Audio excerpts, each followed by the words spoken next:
Aux Colossiens. Chapitre 1.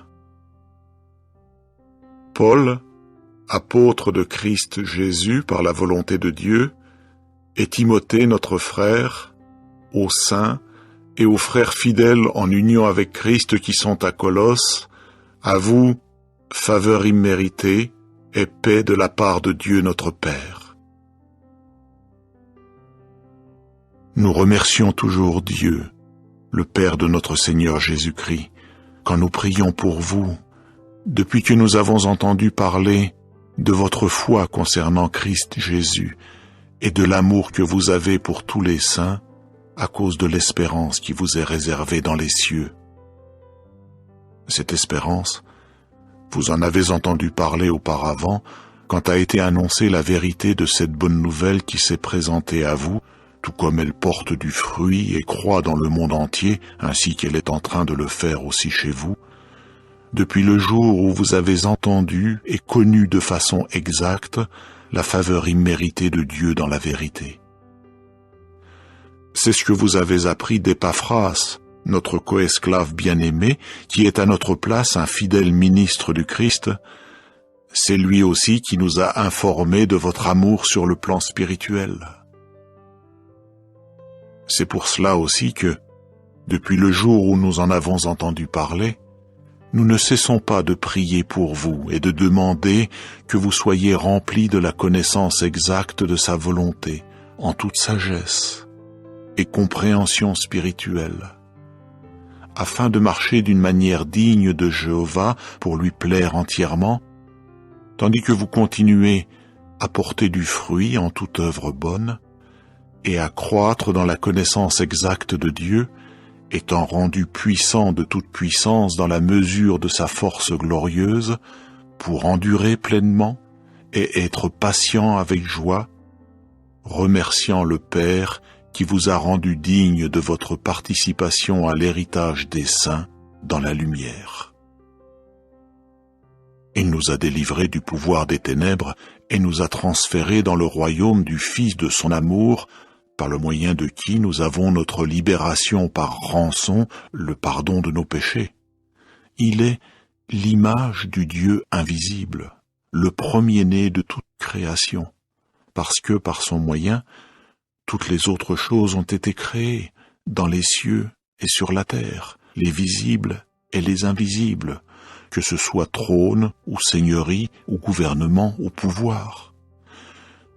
Toutes les autres choses ont été créées par son intermédiaire et pour lui. Il est aussi avant toutes les autres choses, et par son moyen toutes les autres choses ont reçu l'existence, et il est la tête du corps, la congrégation.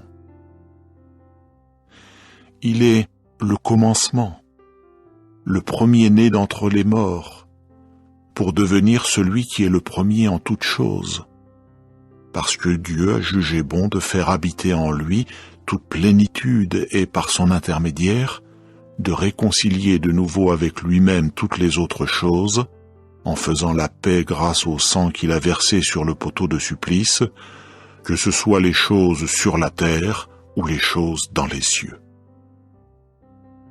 Oui, vous qui étiez autrefois éloignés, et ennemis, parce que votre pensée était tournée vers les œuvres qui étaient mauvaises.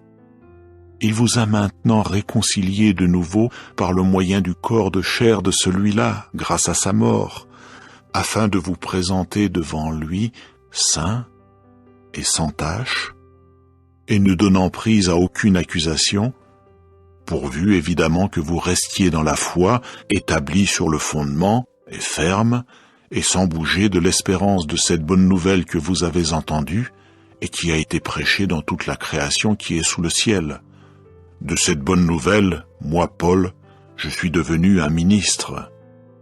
Je me réjouis maintenant dans mes souffrances pour vous, et moi, à mon tour, je complète ce qui manque aux tribulations du Christ dans ma chair, en faveur de son corps qui est la congrégation.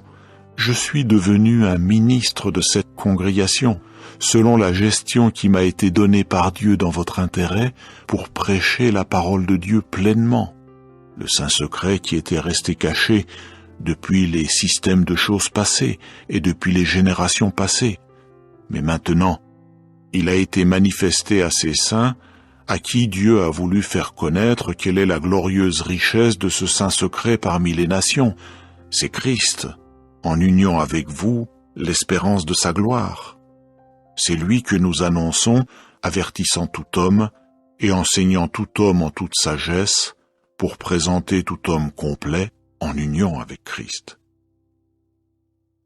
Oui, c'est pour cela que je travaille dur, luttant selon son opération, et cette opération est à l'œuvre en moi avec puissance. Chapitre 2.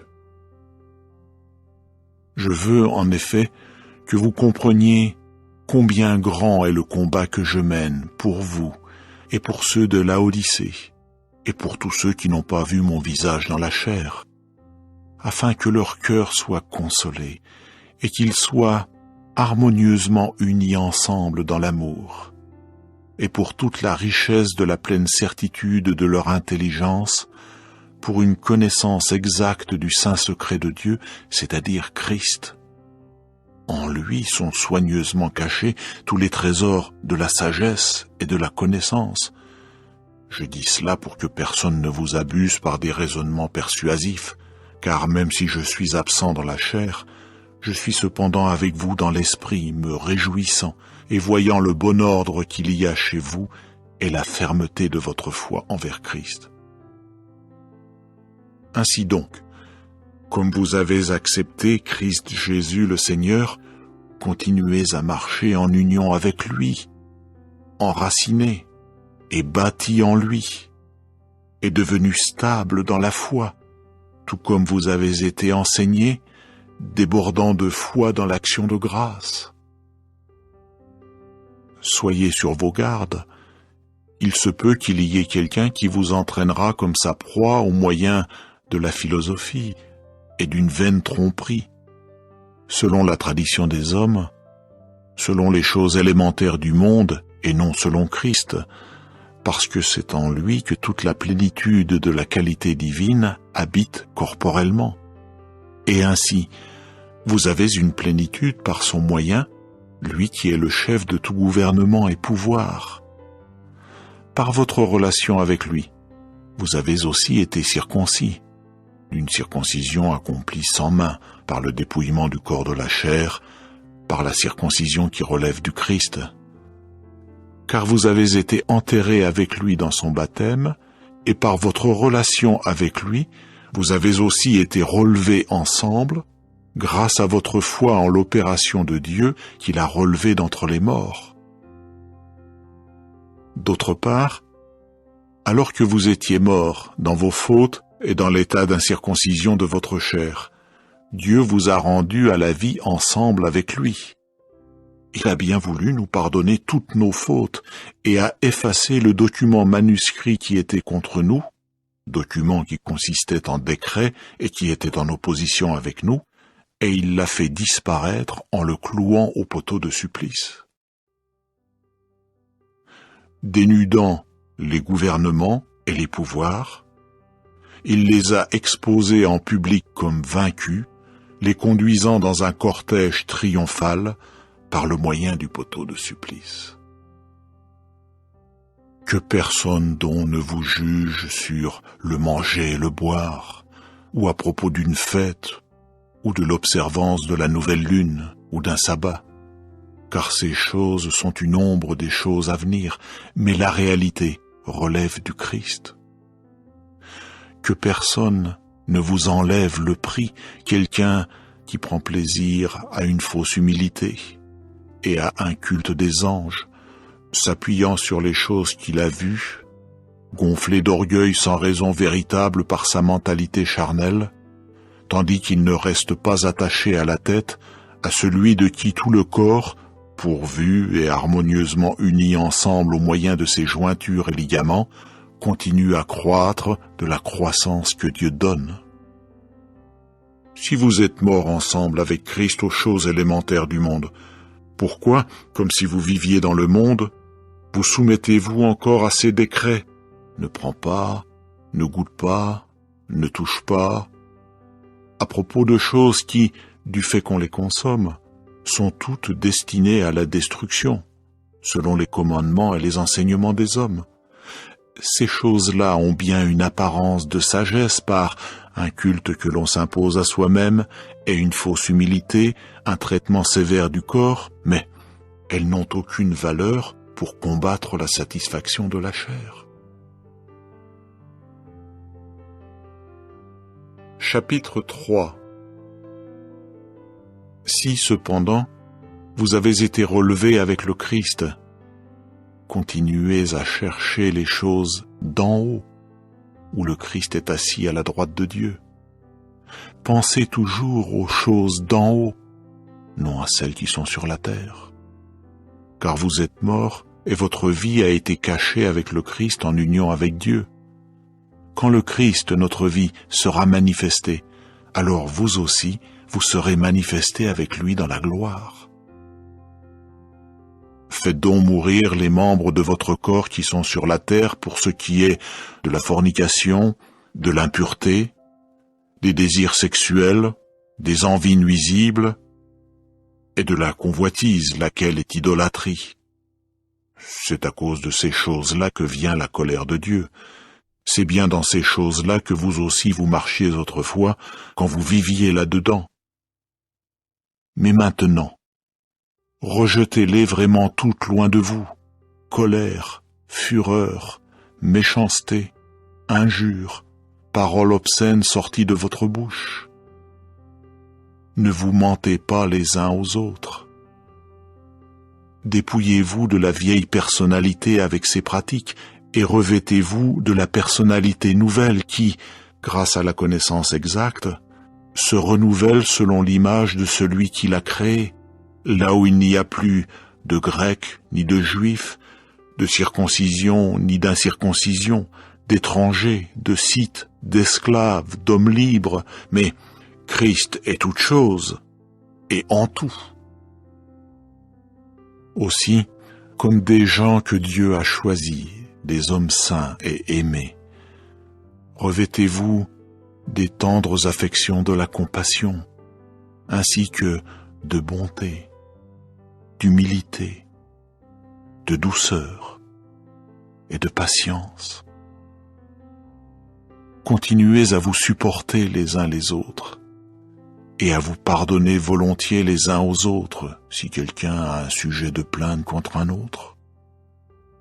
Tout comme Jéhovah vous a pardonné volontiers, vous aussi, faites de même.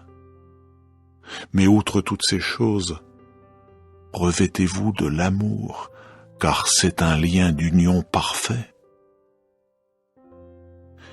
Et que la paix du Christ dirige vos cœurs, car vraiment vous avez été appelés à cette paix en un seul corps, et montrez-vous reconnaissants. Que la parole du Christ réside en vous richement en toute sagesse.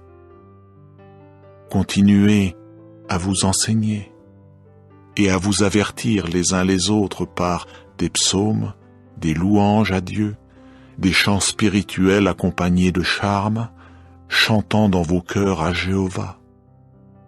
Et ce que vous faites, en parole ou en œuvre, faites tout au nom du Seigneur Jésus, remerciant par lui Dieu le Père. Femmes, soyez soumises à vos maris, comme il convient dans le Seigneur. Maris, continuez à aimer vos femmes, et ne vous aigrissez pas contre elles. Enfants, obéissez en tout à vos parents, car cela est agréable dans le Seigneur. Pères, n'exaspérez pas vos enfants, pour qu'ils ne se découragent pas.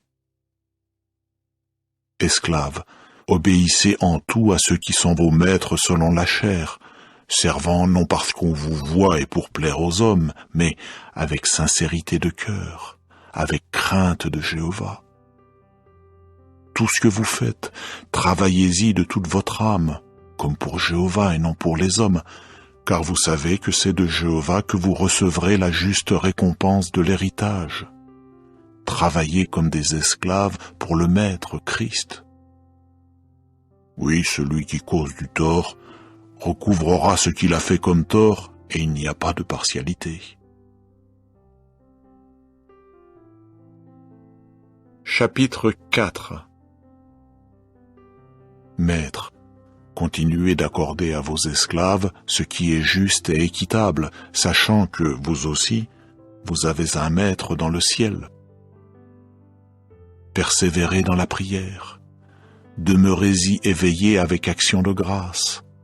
En même temps, priant aussi pour nous, afin que Dieu nous ouvre une porte pour la parole, pour annoncer le saint secret concernant le Christ, secret pour lequel en effet je suis dans les liens, de sorte que je le manifesterai comme je dois en parler. Continuez à marcher avec sagesse à l'égard de ceux du dehors, rachetant pour vous le moment propice.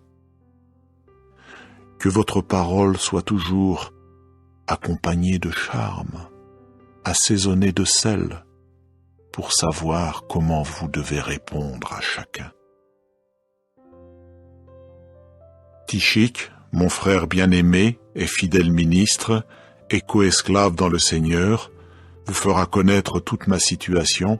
C'est bien pour cela, c'est-à-dire pour que vous connaissiez les choses qui nous concernent et pour qu'il console vos cœurs, que je vous l'envoie avec Onésime, mon frère fidèle et bien-aimé, qui est de chez vous.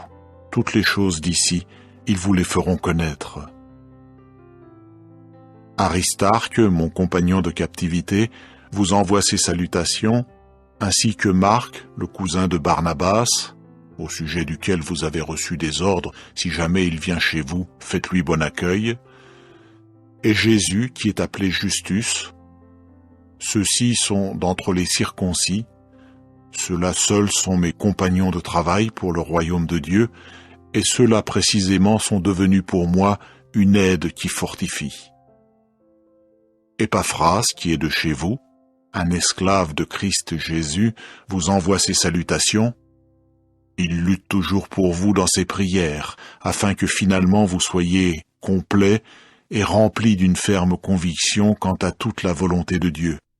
Oui, je lui rends témoignage qu'il se donne beaucoup de peine pour vous, ainsi que pour ceux de Laodicée et ceux de Hiérapolis. Luc, le médecin bien-aimé, vous envoie ses salutations, ainsi que Démas. Adressez mes salutations aux frères qui sont à Laodicée, ainsi qu'à Nympha et à la congrégation qui est dans sa maison. Et quand cette lettre aura été lue chez vous, faites en sorte qu'elle soit aussi lue dans la congrégation des Laodicéens et que vous lisiez également celle de Laodicée. Enfin, dites à Archippe, prends toujours garde au ministère que tu as accepté dans le Seigneur pour que tu l'accomplisses. Voici ma salutation, celle de Paul, de ma propre main. Rappelez-vous sans cesse mes liens. Que la faveur imméritée soit avec vous.